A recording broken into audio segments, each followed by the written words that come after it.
Black Panther: Wakanda Forever is directed by Ryan Coogler and stars Letitia Wright. I'm sorry if I can't get her name right. Uh, Lupita. Sorry. Lupita Nyong'o. I'm sorry if I can't get the rest of the names right.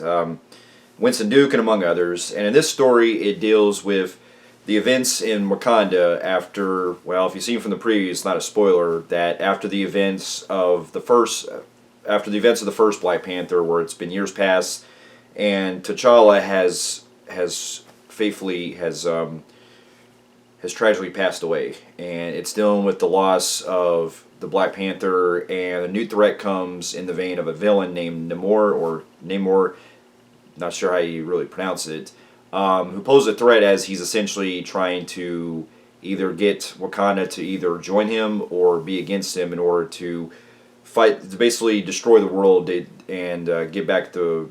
And they use vibranium technology that the Wakandans use. And along the way, it's up to Shuri and the rest of the rest of the people in Wakanda to basically fight in order to go after Namor. And along with some other things that have to do with pretty much the United States having to deal with both sides of it, and what they believe is something that is not really true.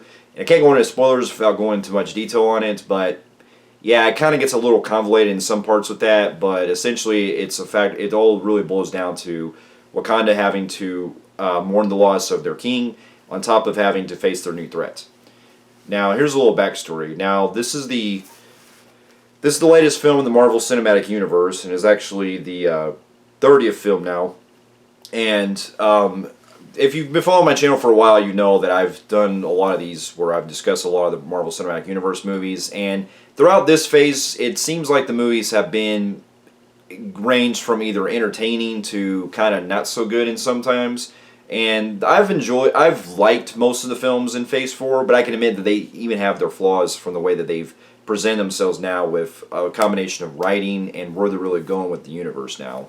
And so going into this movie, it kind of got me interested because it seemed like this movie was actually talked about back when Chadwick Boseman, may he rest in peace, was still alive, but they didn't really get around to doing much plans with it. And when 2020 happened to where we lost Chadwick, that was definitely took a toll on Ryan Coogler and crew to where they were trying to figure out what to do, where the story was going to go and everything.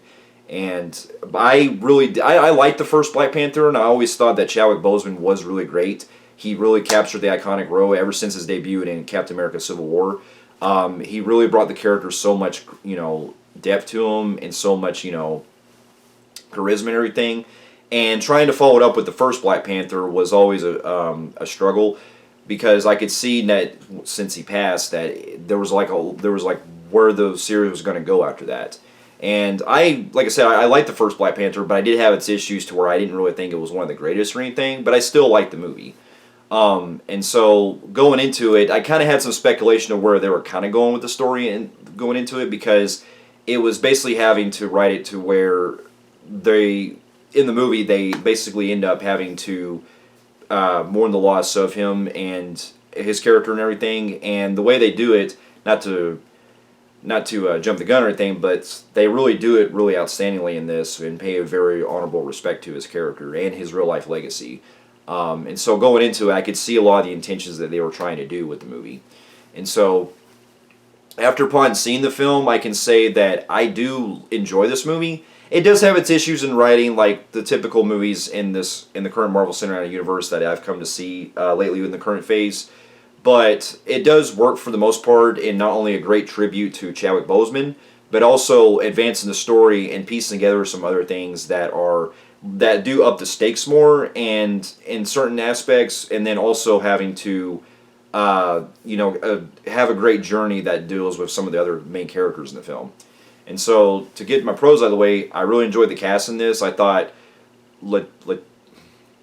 Letitia Wright, I believe, the girl that plays Shuri, I'm sorry if I can't get her name right, but she did an outstanding job, and she really carries this movie along with Angela Bassett. Both of them really shine in their roles again like they did in the first film, and they really bring like so much emotional depth to their characters. And even the other girl that plays what's her name? Nakia, Lupita Nyong'o, like them three alone, like they all really did outstanding job in this, and having to mourn the loss of Chadwick and everything, and even the girl Danae Guerrera, okay, Okoye. Again, I'm so sorry if I can't get these names right, but I thought they all captured the roles very well, and you know, having to the journey that it takes with Shuri through us was not only very interesting where it was going, but it does actually have a lot of familiarity from another character that I won't mention. But dealing with the whole tragic loss and everything, it does shine back to another character that's in the Marvel Cinematic Universe that I really see a lot of the similarities with, but in a good way. And she really does have a great journey the way it goes throughout this film. And there are some questionable things that I'll get to in my cons toward the third act that it kind of comes into play with, but I still like the way that it presented itself. And the other one I have to really enjoy the most is Winston Duke. I thought he was great playing the comic relief. Again, and being basically the outsider that has to the other tribe that has to be part of Wakanda and everything, and having to essentially protect the nation from all the problems that are happening. I thought not only was he hilarious at times, but he really brought so much that I really enjoyed from that character from the other film. I could have seen a lot more with him because sadly he's not on screen as much like I thought it would be. But every time he was on screen, I had a kick out of his character. And I also really got to welcome the addition of the guy that plays Namor. I thought the villain in this was not only outstanding. He was really pretty menacing at times too, especially when we first get introduced to him. The way it's shot and the way that they build up to his character, I thought was really interesting.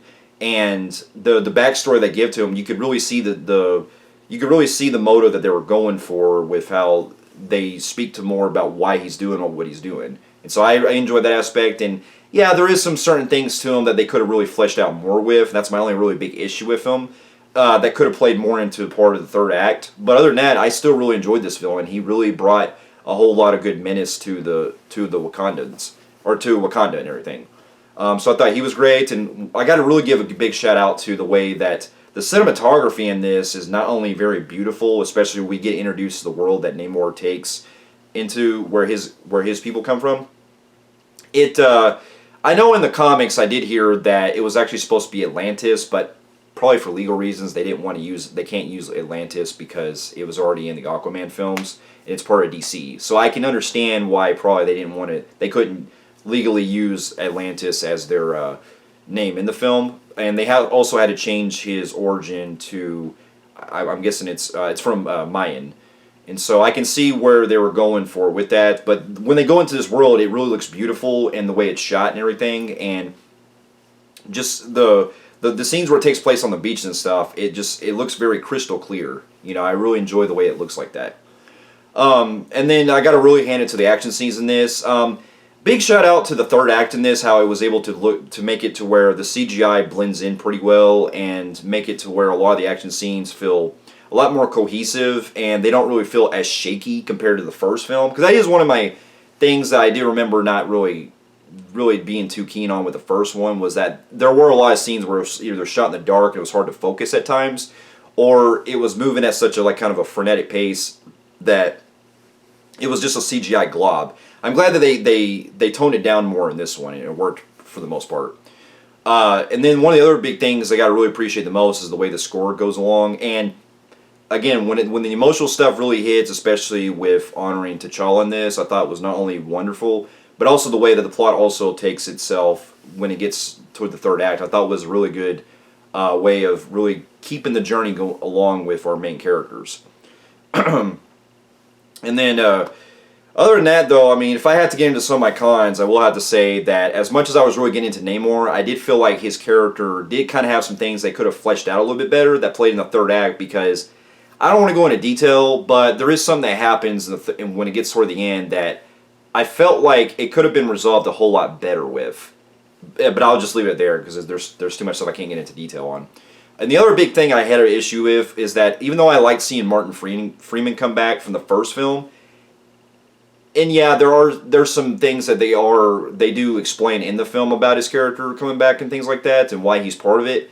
But I really think that if you had a rewrite, you could have easily cut his scenes out completely that really had no purpose the way the plot went along, because it seems like no matter what he was doing throughout the film, he never really gets really much in on the action compared to what the rest of the main character is doing. So it almost seems like we were watching two different movies. Like, one part of it, he's like in basically a political thriller kind of movie, or like some kind of conspiracy thriller, and then the other half is the whole action superhero stuff going on with Wakanda. And I think it felt very disjointed with the way that his scenes are placed throughout the film. And I know that they're trying to probably build something up more possibly and stuff like that, but it just really felt really kind of like it had a big issue with the pacing with the film, because that's one of the other issues I had, was that when it gets to the second half of the film, it does wobble bad where the pacing gets very slow and it winds down quite a bit to where I really think that they spent too much time and kind of dragging the plot along. Now, I know that in the movie, you could have trimmed some stuff out, like especially the stuff with Martin Freeman's character, that really could have held a lot of the pacing better, and also could have explored more with other stuff with Nakia and some other characters that are spending more time in Wakanda. I mean, that's what I think they really could have spent more focus with. And so that is one of my other issues. And then there is some questionable CGI at times that is, like I said, it's better. It's well lit, better, and well made, better than the first film. But there are some ones that, especially when you get toward the third act, that do look a little bit kind of cringe the way they're made, and they look kind of cheesy from certain things that they show up in the film. But I'll leave it there. Plus, one of my other issues I did have is that there's certain things that the characters do in the film that can be a little bit too convenient at times.